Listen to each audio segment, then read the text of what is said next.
سلام، امیدوارم که حالتون خوب باشه. فرشید سهراب هستم، نوازنده و مدرس ساز سنتور. تو این ویدیو قصد داریم قطعه شماره 15 از کتاب گلنار استاد پشنگ کامکار رو با هم دیگه کار بکنیم. قطعه نازاردلی اثر استاد حبیب سماعی. امیدوارم که اجراش کنید و از نوازندگیش لذت ببرید. قبل از هر چیز ممنون میشم که لطفاً حتما کانال یوتیوب من رو سابسکرایب کنید، یه لایک ساده بزنید، من رو حمایت بکنید، کامنت بذارید، این پست رو با دوستاتون به اشتراک بذارید.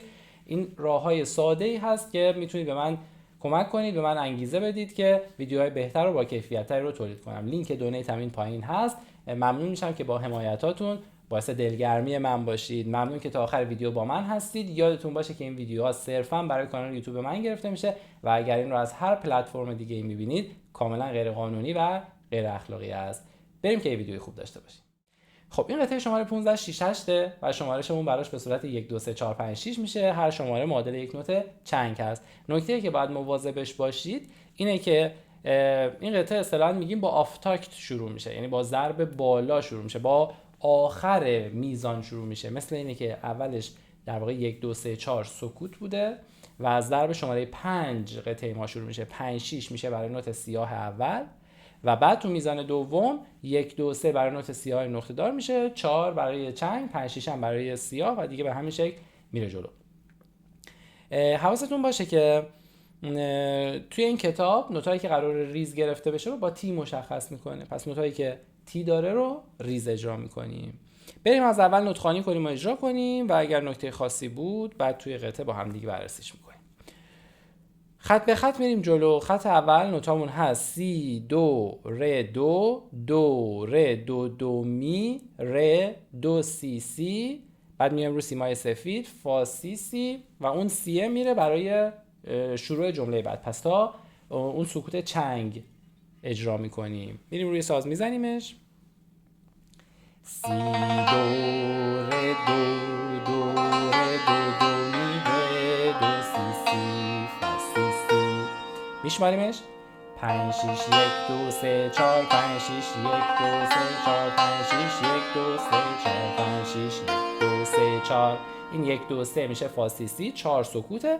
حالا 5 6 شروع جمله دوم میشه. اون سی که آخر خط اول هست شروع جمله دومه. نوتا رو میخونیم. سی بعد میاد تو خط دوم دو، دو ر دو، دو ر دو دو می، ر دو سی سی فا سی سی. باز دوباره این خط اول تا اون سکوت چنگ اجرا میکنیم. اون فا آخر مربوط به جمله سوم میشه. اجراش میکنیم. سی دو، دو ر دو، دو ر دو دو می، ر دو سی سی فا سی سی. میشماریمش 5 6 1 2 3 4 5 6 1 2 3 4 5 6 1 2 3 4 5 6 1 2 3 4. میریم سراغ جمله سوم. فای سفید، اون فایی که آخر خط دوم هست و ادامهش تو خط سوم. می ر دو دو، ر دو ر می فا می، ر دو می. بعد میاد رو یه سکوت سیاه داریم، ادامهش ر دو دو سی دو. باز دوباره تا اون سکوت چنگ اجرا میکنیم. بشنویم. فا می ر دو دو، ر دو ر می فا می، ر دو می، ر دو دو سی دو. میشماریمش 5 6 1 2 3 4 5 6 1 2 3 4 5 6 1 2 3 4 5 6 1 2 3 4 5 6 1 2 3 4. و جمله بعدی باز دوباره از سی آخر خط سوم. سی دو، دو ر دو، ر دو دو دو می، ر دو سی سی فا سی سی. اجراش میکنیم. سی دو، دو ر دو، ر دو دو دو می، ر دو سی سی فا سی سی. میشماریمش 5 6 1 2 3 4 5 6 1 2 3 4 5 6 1 2 3 4 5 6 1 2 3 4. جمله بعد سی دو، سی دو سی لا، سی لا سل، لا سی دو سی، لا سل ره که اینا رو سیمای سفید باید اجرا بشن. بشنویمش. سی دو، سی دو سی لا، سی لا سل، لا سی دو سی، لا سل ره. حواستون باشه اون ری که تی داره باید ریز گرفته بشه.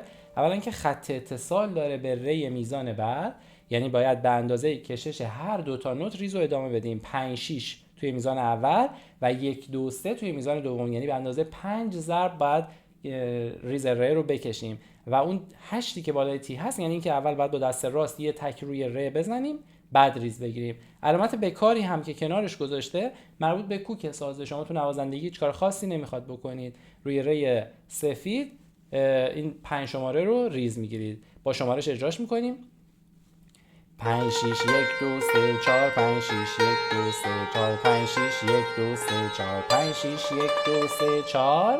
حالا جمله آخر 5 6 میشه نوت سی، میریم تو خط آخر: ر دو سی لا سل فا سل لا سی لا سی دو سی لا سل سل. اجراش میکنیم: سی ر دو سی لا سل فا سل لا سی لا سی دو سی لا سل سل. میشماریمش: 5 6 1 2 3 4 5 6 1 2 3 4 5 6 1 2 3 4 5 6.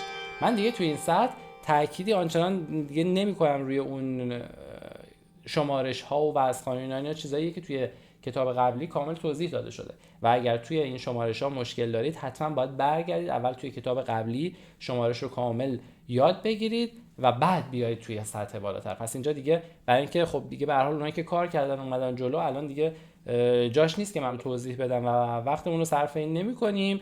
حتما برید کتاب شیوه سنتور نوازی و دستور سنتور، اینا درسایی بودن که اون آموزش‌های ابتدایی توش کار شده. خیلی خوب، یه دور قطعه رو از اول تا آخر اجرا می‌کنیم. با مترونوم هم براتون میزنم. میدونید که این قطعه 6 8 پس بعد مترونوم رو روی 2 ضربی تنظیم کنیم و سرعت 80 روی 2 ضربی، سرعت 80 مترونوم رو تنظیم می‌کنیم و با هر ضرب مترونوم 3 تا شماره میشماریم. ضرب 1 میشه 1 2 3، ضرب 2 میشه 4 5 6.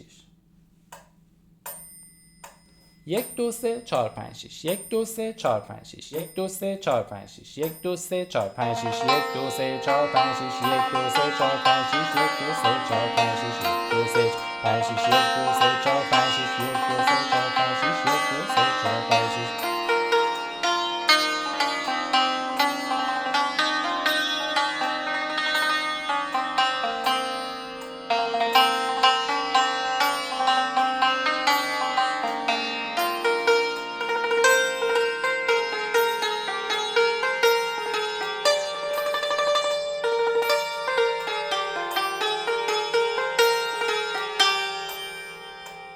امیدوارم که این ویدیو مورد توجهتون قرار گرفته باشه. ممنون میشم که حتما لطفا همین الان این کانال رو سابسکرایب کنید، لایک کنید، کامنت بذارید، این پست رو با دوستاتون به اشتراک بذارید و به من انگیزه و انرژی بدید که ویدیوهای بهتری رو تولید کنم. و یادتون باشه که این ویدیو صرفا برای کانال یوتیوب هست و اگر اینو از هر کانال دیگه‌ای می‌بینید کاملا غیر قانونی و غیر اخلاقیه. خوب و خوش باشید.